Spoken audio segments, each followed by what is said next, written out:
Един ден вълкът спрял свраката и рекъл: Хайде да бягаме! Не може вече да се живее в тая гора! Свраката попитала: защо не й харесваш на гората? Я каква е хубава, пълна е с храна.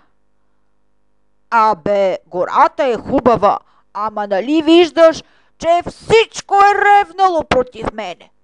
Където и да стане пакост, все аз съм виновен, а от кучетата и от хората хич мира нямам.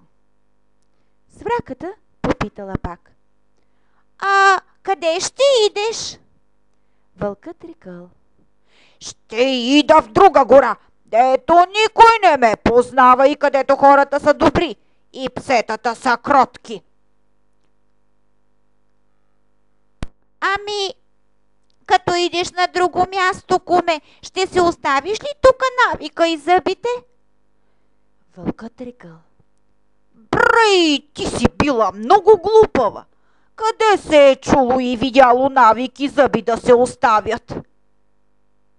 Свраката тогава рекла: Като е така, дето и да идеш, няма да си добре.